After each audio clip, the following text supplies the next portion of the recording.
Muhoozi weeyita ki? Who the hell do you think you are? Bw'okuba nti amateeka tegakwatako yalowooza wa kitalo nnyo tulina kumutya. Munnange tetujja kutya. Muhoozi si yeggwe Katonda. N'ebyo by'otiisatiisa ono nja mutta. Gwe omanyi ki oba ogenda kufa wiiki ejja? N'abo b'otiisatiisa obalekewo. Kuba twabiraba dde abaze batiisatiisa. The police will shoot you and kill you. Ki tujja bakola ki? Munnange abantu abo bafa. Ne balekawo bye baze batiisatiisa. Kakadde kira okulowooza nti oli wa kitalo nnyo. Munnange toli. Olwokuba nti oli mwana wa Mwami Museveni, kakati yakuwa ekirabo ekya ofiisi. In fact gwe walibadde n'obuvunaanyizibwa, walibadde okola nnyo kubanga ofiisi bagikuwadde kubanga oli mutabani wa mukulu. Kati olina kukola nnyo ebituufu bannayuganda bagambe nti owaaye era kale agezezzaako newankubadde baagimuwa kubanga mutabani w'omukulu. Naye kati olagira ddala nti eno bakikuwanga kirabo osobola okikozesa nga bw'oyagala mwana w'omuloodi. Ebintu bino tetugenda bikkiriza. Tetugenda kutiisibwatiisibwa. Tugenda kutambulira mu kutya mu bumenyi bw'amateeka. Buli omu n'abeera ku bunkenke. Buli omu. Nedda. Muhoozi bw'amaliza okuwandiika gano amajaani ge g'awandiika ku social media. Bw'amala n'awandiika nti nze ndi mugoberezi wa Katonda wa Yesu Kristo, alinga agamba nti Yesu Kristo yamusindiika okukola obumenyi bw'amateeka buno. Anzijukiza LRA, Lord's Resistance Army. Bagamba nti Katonda yabatumye okusalako amatu g'abantu n'ebirala. Tulaba abantu bangi mu nsi yonna nga batta mu linnya lya Katonda. Kaakati n'ono kaggwa ensonyi byagezaako okulaga nti ye byakola abikola mu linnya lya Katonda. Natta abantu, n'atulugunya abantu, n'abawamba, tagoberera mateeka. Nabyo abakulembeze abamu abagamba nti Muhoozi mukulembeze waabwe, abaka ba paalamenti, ba minisita, olumala okuwandiika agamajaani g'awandiika ku social media ne bagendayo ne bamuwaana our generational leader, live longo n'ebirala bwe bityo. Mwe bantu mwemu lwaki munnammwe ono temumuwabula n'akola ebituufu? Kubanga kakati mwe mumuwaana ne mukomba ebigere kubanga bamwagala bufoofofo, mwagalayo ku busente. Gwe olina bukakafu ki nti enkya bw'anaakunyiigira naawe tajja kukima? Kubanga tuzze tukiraba n'aba NRM nabo tebali safe, bawambibwa, bali ku bunkenke. Yagamba ne baminisita abamuggwe sikwagala ku kabineeti yaffe era ojja kundaba oyo minisita gwakangakanga. Kakati mmwe ki kibalowoozesa nti mwe muli safe nga Muhoozi yeeyisa ng'omulalu? Kuba bino byakola byakiralu, byabumenyi bw'amateeka. Tubasaba era nammwe kiyamba mmwe munnammwe ono mumuwabula akole ekituufu kubanga temuli safe bwasigala ng'akola effujjo lyakola. Mwami Museveni ne banno bitambulira ku mateeka. Bino si bye byabatwala mu nsiko. Bino Tafiire byayogerako kubanga yakikkaatiriza nti aba Directorate of Crime Intelligence ekulemberwa General Christopher Damulira batta abantu, extrajudicial killings, era n'alabula amuddire mu bigere Professor Ephraim Kamuntu. Bino bimwalwanirira bye byabatwala mu nsiko. Lwaki ono mutabani wammwe temumukomako?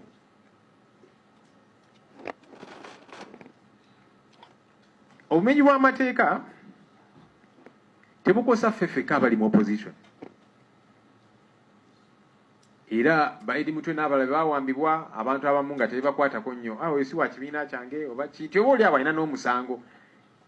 Naye kati buli omu atandise okukiraba nti nedda buno bumenyi bw'amateeka. Kaakati bannamawulire nabo bakubibwa. Abakulembeze b'amadiini nabo bawambibwa. Mujjukira Father Ssekabiro w'e Masaka ne baamuwamba. Tewali ali safe. Kanalayo Muhoozi atiisatiisa ne bannamawulire. Ndowooza tayagala mwogere ku nsonga zino muzireportingeko. Naga NTV ne Daily Monitor nzija nja kubaggala. Kati ayagala kutiisatiisa buli omu. Tubeere mu kutya. N'aba NRM nabo tebali safe. Paalamenti nga tutudde wiiki ewedde nayogera ku mbaka wa NRM Margaret Etiru, mbaka omukyalo wa Muria. Naye yatwalibwa ne wayitawo ebbanga nga tewali amanyi mayitire ge. Ewa NRM ekikulaga nti nammwe aba NRM abalowooza nti muli safe, temuli safe. temuli civil society bonna abalaga nti temulina kye muŋŋamba. Wano akakiiko ka parliament kamusamuninga aka defense n'agamba mmwe basiru mmwe nja kujja mwenna mbasibe. Akakiiko ne katya ne speaker yaliwo mu kaseera ako n'asirika. Kakati awo wetutuuse mwaba NRM abalowooza nti muli safe yagamba nti mmwe n'abayisaamu awo eggaali n'abavumaavuma ng'anyiize. Kakati mmwe kyekiro balowoozesa nti mmwe tayinza kubawamba nga munyiiziza. Mulowooza bino biri ku ffeffe opposition. So ebintu bino bigenda mu maaso mu bumenyi bw'amateeka. Of course ba Eddie Mutwe bawambibwa n'abalala bangi bali mu makomera, ba Alex Waisa Mufumbiro, Dr. Kiza Besigye bakya mulanga kubanga gavumenti eno tajagala. Sam Mugumya naye yawambibwa ne kaakano taleetebwanga mu kooti, amayitire ge tegamanyikiddwa. Waliwo omwami omulala bamuyita Amos Lwangomani, ono alina oluganda ku General Kahindo Tafiire, ono naye yawambibwa emyezi egiwerera ddala giyise. Tebamuleetanga mu kooti, ali eyo bali mu kumutulugunya. Ndowooza ensonga lwaki General Kahindo Tafiire kati ayogera ku bintu bino, kuba naye alina obulumi ate ng'abimanyi bituufu, kubanga alinayo obuwe. Tabiwulira buwulizi naye alinayo obuwe.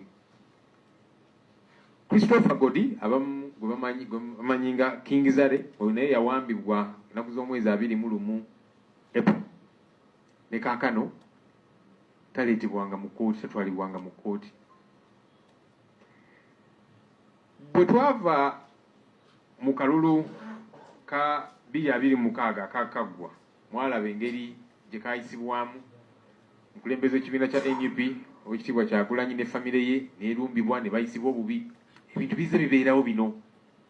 Kakati ku Mande mwalabye Kanso Elias Lukwago balumbye amaka ge ne bamuwamba. Muhoozi n'avaayo nti ono nze mulina mu basement. Abamu ne bagamba nedda byakusaaga n'abalaga ebifaananyi. Embeera eno tetulina kugikkiriza kusigala ng'etambula bweti, kubanga ekya tetumanyi ani gwagenda kukima. Muhoozi akola effujjo erya buli kika. Alinga omwana omanyi abaana b'abagagga batera okubeera n'effujjo. Kale bw'omuwa ku buyinza oba oli awo bw'atasobola nekiyitirira. Kati ne Muhoozi bw'ati bw'ali mu kweyisa. Ate nga ffenna ensonga eno erina okutukwatako.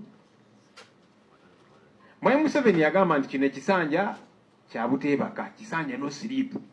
Era n'agamba nti abakulembeze ababba ssente y'omusolo, abakulembeze abatafa ku bantu ajja kubasiba.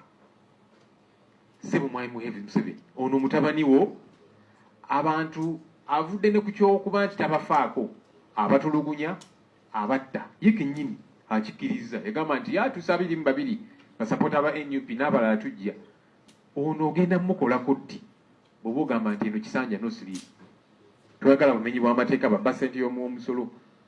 Waliwo obumenyi bw'amateeka obusinga okutwala obulamu bw'abantu, kubanga bobba ssente zaabwe zirina okuzimba amalwaliro naki ekyo kikyamu era balina okuvunaanibwa. Naye kaakati ono ye abattabusi tetutte ssente zaabwe zirina kuzimba amalwaliro, nguudo naki.